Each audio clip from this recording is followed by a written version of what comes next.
মাত্র 15 মিনিটে তৈরি করা যায় এমন একটা ডেজার্ট রেসিপি নিয়ে আজকে আমি চলে এসেছি আপনাদের মাঝে। আজকে করে দেখাবো মালাই ব্রেড ডেজার্ট।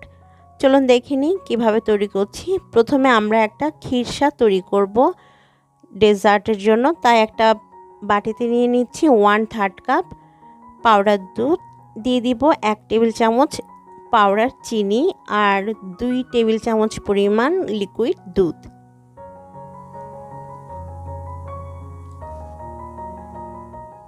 এবারে সব কিছুকে ভালোভাবে মিশিয়ে নিতে হবে।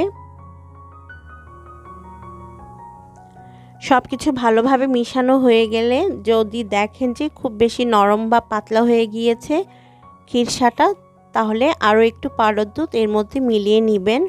তো এটার কনসিস্টেন্সি এরকমটা হবে।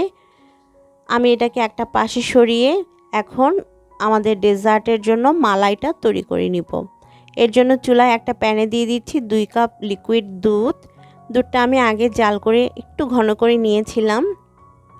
এবার এর মধ্যে 1 চিমটি লবণ দিয়ে দিচ্ছি, কারণ যে কোনো মিষ্টি খাবারে 1 চিমটি লবণ দিলে স্বাদের ব্যালেন্স ঠিক থাকে।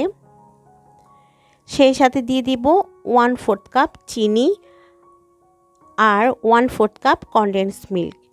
আপনারা যদি কনডেন্স মিল্ক দিতে না চান সেক্ষেত্রে চিনির পরিমাণটা আর একটু বাড়িয়ে দিতে পারেন আপনাদের স্বাদ মতো।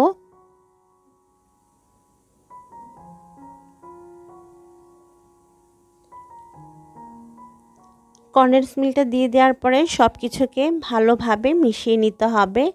তারপর মিডিয়াম হিটে রেখে আমি জাল করে বলক তুলে নিব।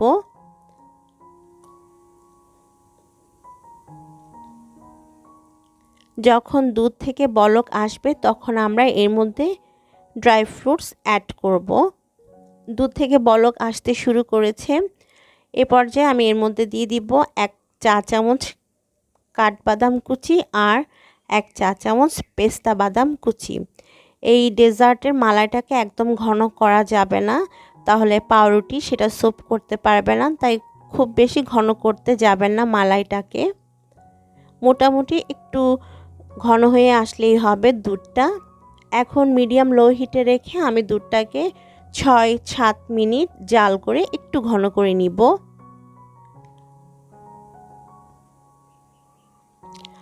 6-7 মিনিট জাল করলে দেখবেন আমাদের মালাইটা তৈরি হয়ে যাবে, খানিকটা ঘন হয়ে যাবে। ঠিক এই পর্যায়ে যখন চলে আসবে, মানে মালাইটা যখন এরকম ঘন হবে, তখন চুলা থেকে নামিয়ে নিতে হবে আর পুরোপুরি ঠান্ডা করে নিতে হবে। মালাইটা ঠান্ডা হয়ে গেলে আরও একটু ঘন হয়ে আসবে, তাই এই পর্যায়ে নামিয়ে নিতে হবে। এখানে আমি 6 টুকরা পাউরুটি নিয়েছি আর পাউরুটির চারপাশে যে ব্রাউন অংশটা থাকে সেটাকে আমি কেটে ফেলে দিয়েছি। আজকে ডেজার্টটা তৈরির জন্য আমি 6 টুকরা পাউরুটি ইউজ করব। এবারে এই পাউরুটির মধ্যে আমরা প্রথমে যে খিরসাটা তৈরি করেছিলাম সেটা স্প্রেড করে দিতে হবে।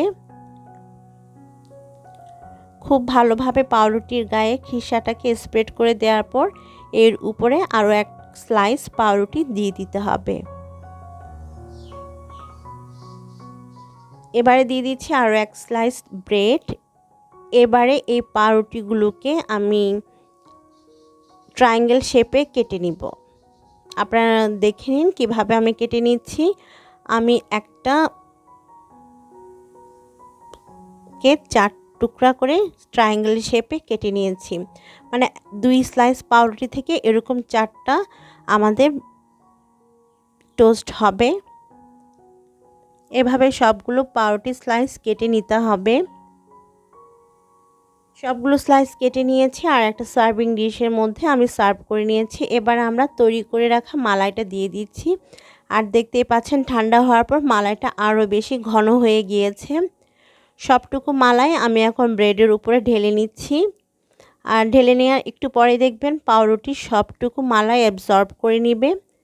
ব্যাস, এর মধ্যে এখন ডেকোরেশনের জন্য খানিকটা বাদাম কুচি বা কিশমিশ দিয়ে দিতে হবে।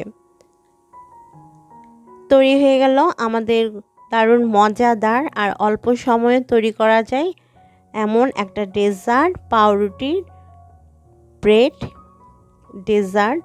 মাত্র সময় লাগে 15 মিনিট। আপনারা এটা খুব অল্প সময়ে মেহমান আসলে বাসায় তৈরি করে দিতে পারবেন। আর এটা খেতে কিন্তু দারুণ স্বাদের হয়ে থাকে। বাসায় ট্রাই করে দেখবেন, আশা করছি আপনাদের ভালো লাগবে। আমার রেসিপিটি ভালো লাগলে চ্যানেলটিকে সাবস্ক্রাইব করে আমার পাশে থাকবেন আশা করছি। বিদায় নিচ্ছি, সবাই ভালো থাকবেন। আল্লাহ হাফেজ।